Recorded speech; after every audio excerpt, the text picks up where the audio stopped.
Good evening, sim racing fans across the globe, and welcome to LSRTV and iRacing Live as we bring you coverage tonight of the second race for the RSR Full Throttle Cup Series presented by Gary Mercer Trucking and Sim Experience here as we will get ready to rock and roll from the Peach State, Atlanta Motor Speedway, site of round number 2, a shade under 200 miles on tap tonight as we get set to drive aboard and get a chase for a championship continued on, and we bring you topside to the Inside Sim Racing broadcast tower. Jacob Seelman, Evan Pasoko, Brian Macklin in the broadcast booth with Cisco Scarmuzzi down in the production trailer as we get set to kick things off. Guys, Evan, gonna be a fun night tonight, I think. Every driver I've talked to is about as optimistic as the Cup guys were in advance of Sunday afternoon Sprint Cup event at Atlanta. They're saying this is gonna be fun, and we gonna have ourselves a barn burner tonight. Well, I can tell you what, if you're a fan of the Low Downforce, that's going to be on the sim here very shortly also. But the current package that we have at this track is a lot of fun for us. It's going to keep the drivers busy, I'll tell you that much. If you tuned in last night on LSRTV, we saw a heck of a barn burner for sure in the Ascors Pro Geek Consulting Cup Series race right here at Atlanta. Tonight we're expecting no different. 125 laps, the best of the best go at it. Daytona, now come and gone, and another season now heads right on through to round number 2. The drivers right now are working into their 15-minute open qualifying session. Hotlanta, they call it Hotlanta for a reason. It's 109 degrees on the track, and I can tell you that that's not the only thing that may be heated after tonight's contest, because these races are known to get physical, and as always, they always find a way to be entertaining towards the checkered flag. Yeah, gonna be, as we've said, fun to watch. You've been in the driver's seat at this racetrack before. How much fun are these guys going to be having? How much work is it going to be from that driver's seat to get it done here tonight? This track is probably the most grueling and most physical track on the schedule. The only other track that even compares to it's going to be Kentucky Motor Speedway. This track is an extremely fun track because of the age of the surface. It's very bumpy. The track has a lot of character in it, and these guys are going to see a lot of tire fall off tonight, which is going to make these cars be a very, very big handful. I was actually just on this track last night in iRacing's official series called NIS, and I ran this race, and the tires fall off almost 3 seconds on a run. You're actually not going to see these guys run a full fuel run. I do believe you're going to see them break these green flag stints up into 30-lap runs. That's what we were doing in the NIS series because the tires fall off so bad you can't afford to be out there any longer. And I can tell you this much, when the tires get to that point, you're out of control on every part of this track. You're out of control in the corners and you're out of control on the straightaways, and it's going to make for a very exciting race to watch, and it's going to be a lot of fun for us to call. Oh, it really is. I'm very much looking forward to it. To take a look back here for a second, Evan, we saw a fun race in the season opener last Monday night at Daytona. A little bit of controversy, though, with the Boomtown Sim teammates crossing the line in a photo finish, but Anthony DeBarro getting awarded the win after a post-race penalty assessed to Corbin Hemstreet. Does Boomtown continue the role here tonight in Hotlanta? Yeah, we know that finishing 1-2, at least across the start-finish line, is good for them. Outside of the fact that that number 60 Dynamachine loses the trip to victory lane and the win goes to the 9, so you have a Corbin Hemstreet who doesn't get the points for taking over checkered flag, and he's not credited, obviously, with getting his first win on the season. The most important thing is, Jacob, they still cross the start-finish on P1 and P2. It stings, the call. A lot of people may not agree with it, but it is what it is, and you've got plenty of time to get yourself into the chase for the Full Throttle Cup tonight, just being round number 2. So I think outside of all of the drama around the points difference and the penalty, obviously, you finished 1-2. You know how to get the job done. Tonight, though, a very different animal as we head to an intermediate racetrack, but I don't think those guys are really going to be affected by that. It's going to be interesting to see. We know DeBarro's got speed at all these intermediate tracks, and I think he's going to be one to reckon with. But Brian, I think we've seen a lot of these rookies, and one that I'm keeping an eye on tonight because he's been fast. He's got to qualify in from the go-or-go-home class, but Daniel Eberhardt has been brilliant over the course of the Winter Series, and he was solid for a while at Daytona before getting collected in one of the late race accidents. I think Eberhardt, this is his home state as far as the racetrack's concerned. He may be one to watch tonight as far as somebody who could jump up and maybe steal a victory. Yeah, I definitely have to agree with that. I was watching a little bit of him in practice, and he seems like he's got a very good handle on his car here tonight. He was eighth fastest in practice, and right now he sits fourth in qualifying.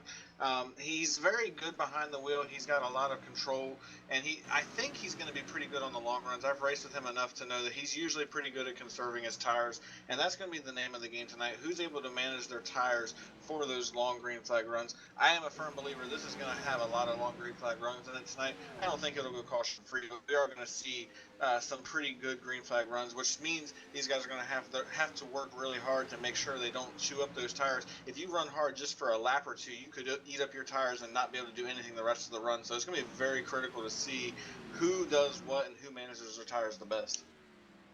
We head to the final 4 minutes in our open qualifying session, and the best way to get your 188 miles underway tonight is to qualify. Obviously, up in the front right now, Anthony DeBarro has that spot with a 29.915. Just in front of him is Tim Matthews behind in second, Chad Cole third, Daniel Eberhardt and Dan Murray. Right now, your top 5 provisional qualifiers. Still with 4 minutes left, though, almost everybody's still out on the racetrack. Jacob trying to get one more hot lap in and improve their starting spot before we get underway.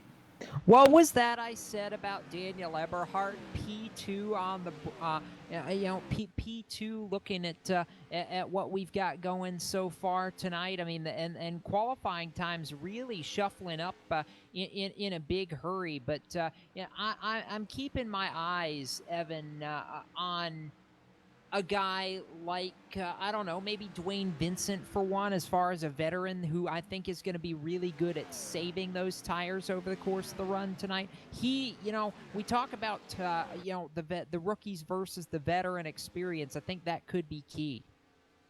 Yeah, no, though he's not necessarily where he wants on the speed charts right now, outside of the top 25, the difference is, as you mentioned, that experience can help you at a racetrack like this. And we talked about the rookie class last year, and a lot of those guys, we can basically consider them now series veterans. Still rookies coming into 2016 as well, joining these guys. But it is that veteran experience that helps you at a track like Atlanta, where the tire fall off is so great, where sometimes maybe not going full bore right off of a restart will help you on the long run. That's where those bigger names, if you will benefit tonight, but it doesn't mean that they're got the better speed in comparison to everybody, because this is a very interesting way down the ladder, and a lot of other big names outside of the top 15. One guy that I'm impressed with right now, I mentioned Tim Matthews, second on the board right now. He was only 29th good in practice, and he's inside of the top 2 order with. Yeah, I'm impressed by that. And Matthews actually, as a couple guys come across the line, gets shuffled back down to 5th, but doing a really good job here. When you've got Anthony DeBarro, who's on the provisional pole right now. As far as these guys who, I'm looking at the numerology. If you have a 9 in your number, you're doing well right now. DeBarro in the 9 is on provisional pole. Stefan Marinak in the 99, P2. Mitch Rollo in the 96, P3. Dan Eberhardt in the 90, P4. It's going to be a whole lot of fun to watch. We're going to head down trackside for opening ceremonies right now, and we will be getting ready to rock and roll with tonight's starting grid right after this. Let's go track. Can you see by the dawn's early light what so proudly we hailed at the twilight? Oh, last gleaming, whose broad stripes and bright stars through the perilous fight o'er the ramparts we watched were so gallantly streaming, and the rocket's red glare, the bombs bursting in air, gave proof through the night that our flag was still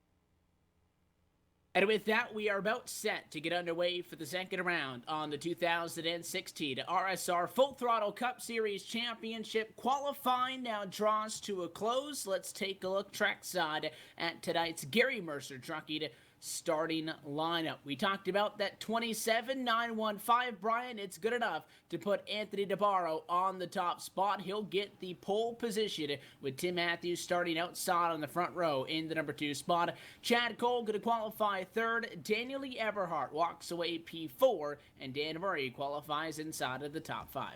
Yeah, 6 is going to go to Mitch Rollo in the 96. Ross Cato, outside pole sitter from Daytona, starts 7th. Jonathan Cadell starts 8th. 9th to Jose Gonzalez, and Carl Shedd rounds out the top 10.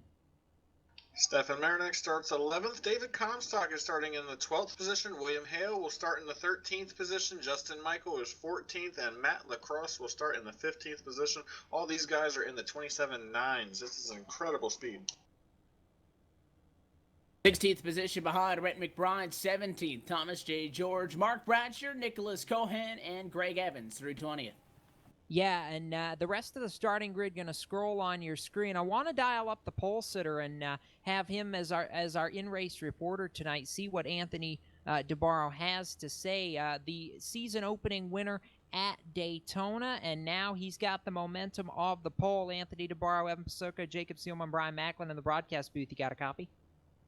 How you doing tonight? Okay, so you got the win at Daytona, a pole in Atlanta. Can you convert it and go 2 for 2 to start the season? Well, that's the plan. Let's see if we can execute and manage the tires, because that's going to be key tonight. You're going to have a lot of cars getting out, fast starts and burning their stuff up, but the cars that really save their tires are going to be good after 20 laps. I was going to say, how tough is it going to be to conserve those tires tonight? I'm expecting a few cautions to start here, and then it'll settle out. But you're not going to see a run longer than like 35 laps. I don't think on tires. You're going to pit for tires, not fuel. We'll let you get to it, Anthony, but we'll touch base with you as we can throughout tonight's race. Best of luck tonight. Thank you. Good luck up there too. All right, Evan. What do you like from this 9 car, but considering the momentum he's had to start the season? Does he go 2 for 2 like we were talking? Well, I'll tell you what, starting up front is going to be the number 1 Keen. He's got that checked off his list. 125 laps, though, is a long time. While these cars aren't exactly the same, and while the weather settings aren't exactly the same as what we saw last night, if this is anything like last night's race, this one is going to be wild. It's not a race where you can lead lap 1 through lap 125. You're going to have to fight for this one tooth and nail, start to finish.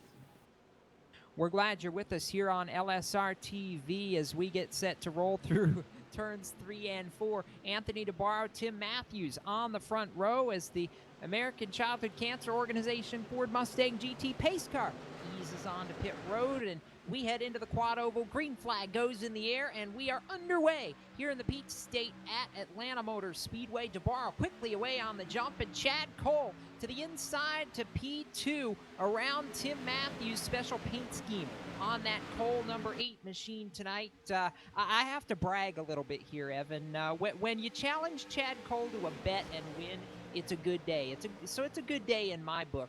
His Wisconsin Badgers lost a game to my Michigan State Spartans in basketball, and as the loser of the bet, Chad gets the green and white car in tonight's 190 just about mile event here at Atlanta. And if it's any indication what it's doing so far, it's fast. He got around Tim Matthews quickly and gonna have to slow down. Caution for the 46. Mark Bratcher in trouble back in turn 1. And this one going to be just a single car accident up against the fence. Coming out of turn 4 into turn 1, it looked like he really just lost the handle on that car. Maybe tried to make a movement from that outside lane down to the bottom lane while making the arc into the corner. And he did so right when they came over the hump to hit the bank. You know, what it did was it upset the back end of that car. It just did not grip up. And he tried to overcorrect it, and straight into the outside wall he went. Either that or he had some sort of a connection problem or a mechanical issue, but he did end up hard in the fence, and he basically got stuck in that safer barrier all the way to a complete stop. It triggered the yellow. The good news out of that is he's the only car involved. Yeah, and quickly that kind of shuffles up the top 10 and, started 12th, was quickly on the move on that initial start, Brian. David Comstock picked off a couple of positions from the outside lane on the initial green. The Gary Mercer Truck and Monster Energy Chevrolet looking sporty here early on.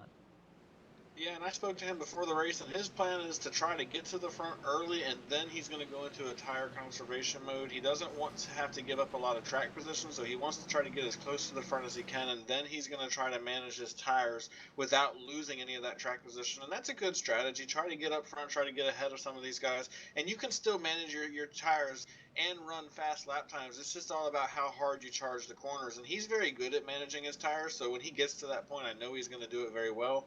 I look to see him close to the front battling for the win before this is all said and done. This is just a David Comstock kind of track. It's old, it's got an old surface, the tires are going to fall off a lot, you really have to get up on the wheel. These things are probably going to be out of control if they get a 20 to 25 lap run in, and that's when you're really going to see the good drivers come to the front, and I think you'll be seeing him as one of those guys. I like it. It's going to be fun to watch who comes and who goes here early in the race, Evan. Who do you see among the top 10 or 12 drivers here that is going to be one of those that maybe conserves the tires early and comes on late in the race? I like that 90 of Daniel Eberhardt, running right now P7, 8th fastest in practice, qualified 4th, so he did lose 3 spots on that restart. We got about a lap and a half in under green before the caution flag came out, but that's not all that concerning to me because you got plenty of time in this race. I do want to keep an eye on, I mentioned Tim Matthews going from 29th in practice to 2nd in the qualifying speeds, as well Ross Cato, 27th in practice to 7th on qualifying times. I want to see if these guys have the longevity and the long run speed in those cars, or if those were just some hot laps and how well they can hold them up. And you want to talk about a 20 position difference or 25 position difference, Brian? We're talking about a 10th and a half for Ross Cato pickup from practice to qualifying times to go from 27th to 7th. It was 2/10 for Tim Matthews to go from 29th to 2nd. That's how tight this field is. Yeah, the field was extremely tight in practice and in qualifying. You look down through the lineup, and the pole was a 27.91, and you go all the way back to 34th, and it was a 28.06. So, I mean, a tenth and a half separates first. That's incredible. Dwayne Vincent ran a 28.03, and he qualified 28th. I mean, these guys just have a lot of speed in the cars, and it's throughout the entire field. That's how competitive this field is this year. Oh, yeah, it's been tremendously entertaining, I think, as we get set, going to be coming back to an early race restart here in the RSR Full Throttle Cup Series at Atlanta. Anthony DeBarro, Chad Cole, a sophomore driver and a veteran on the front row to restart this one as the pace car eases back onto pit road and American Ethanol. Green flag flies. This restart puts us underway with 5 laps complete of 125 to run, so still a long way to go, and quickly on the jump goes DeBarro into 1 and 2. Chad Cole, the chaser, but back in the pack, some good action side by side. Ross Cato going at it now. That's a battle for about 5th. And on his inside is the number 5, Dan Murray, who has that spot. The 12 not going to be able to take it away from him using the inside. Murray going to slide up and clear. Look at the 90 powering through on the inside. Eberhardt, he'll take 1 spot from the 12, and he elects to not go to the inside of the 5 at Dan Murray. He slices back up to the top side. The 12 with the crossover to the bottom. 2 wide, 2 rows deep. It's Comstock high side with a big run. He'll get a spot from the 26 and the 12 and go up to 6th.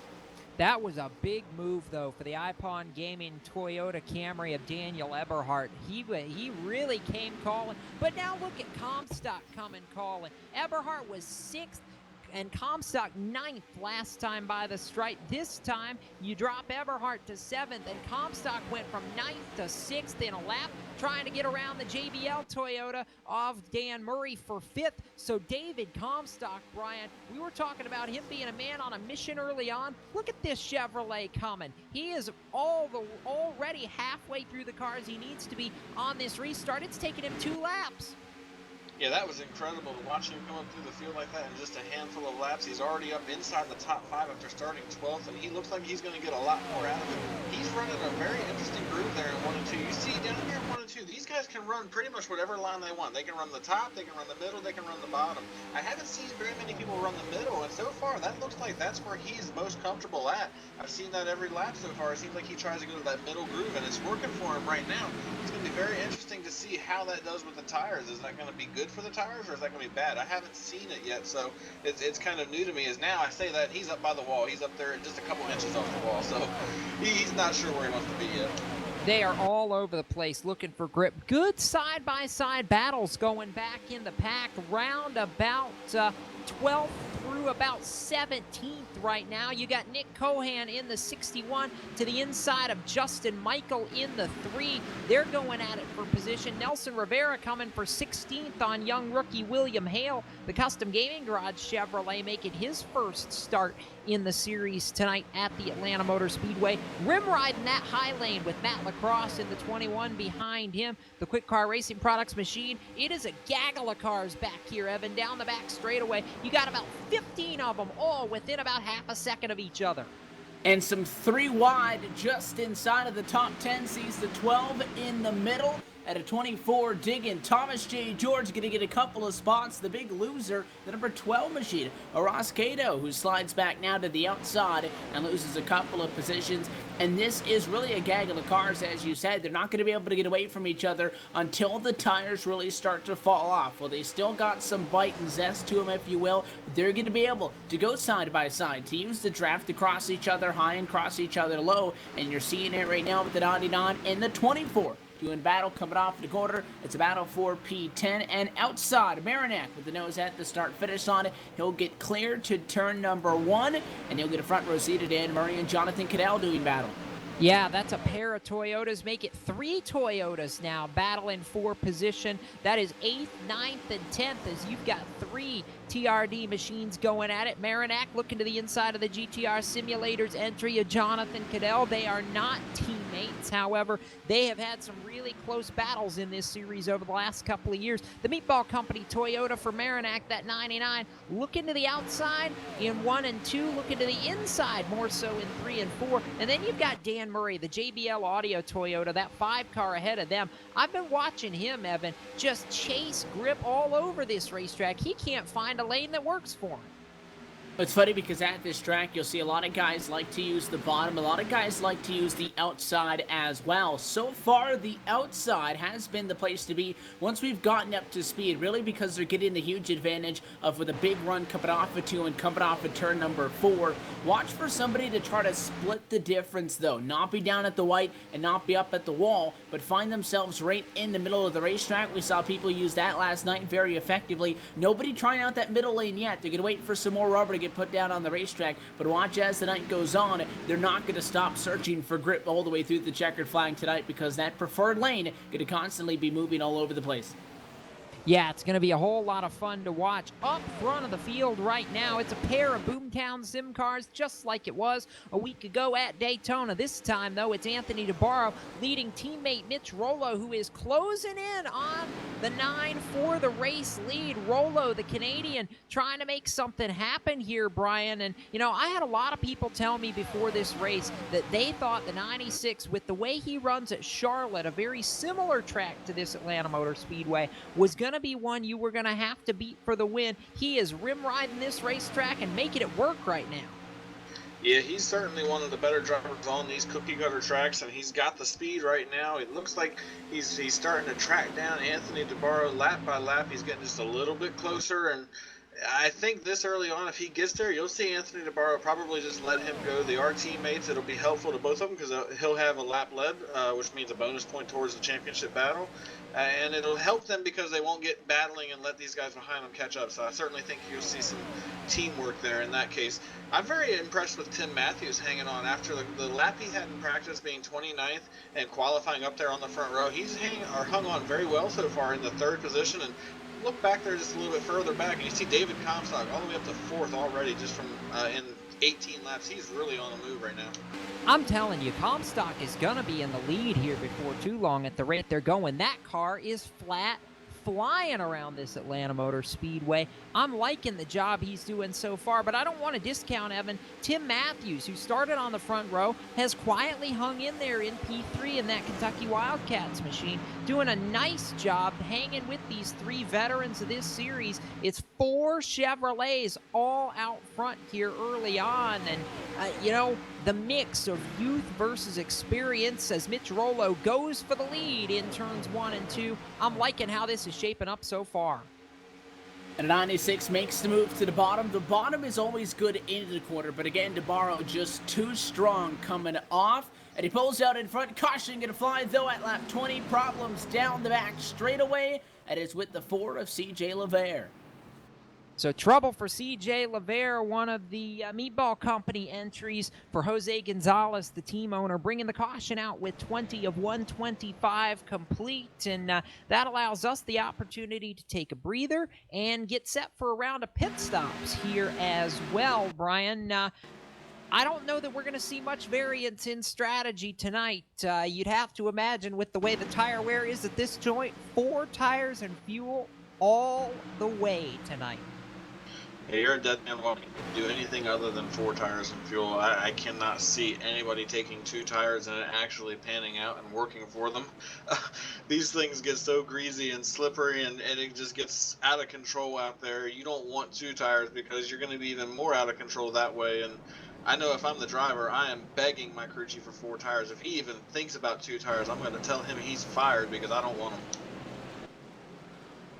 All right, leaders are in, Evan, and led by the 2 Boomtown Sim entries. It's going to be fun to watch. Normally, that team is a team of 4, but with Corbin Hemstreet out in vacation land for the next 2 weeks and Christopher Hurlow serving a 1-race suspension on incident points, it's just DeBarro and Rollo. And that number 9 going to go all the way down pit road to the number 1 pit stall. Right side tires going up. Left side tires going up as well. Going to be 4 tires at a fuel, which is the strategy that we expected. It'll be DeBarro, first driver off with tires. You'll see Rich Jett drive through on the right side. He does not come in to get service. He'll most likely pit at the 1 to go. It'll be Rich Jett to the race lead. Anthony DeBarro, though, Jacob, first driver off with service. We're going to step aside here for a brief moment, but it is all Boomtown Sim up front so far. DeBarro leads Rollo and Matthews at the Atlanta Motor Speedway. We'll give you a full rundown of the top 20 when we come back from Atlanta Motor Speedway. You're watching LSRTV, the voice of sim racing.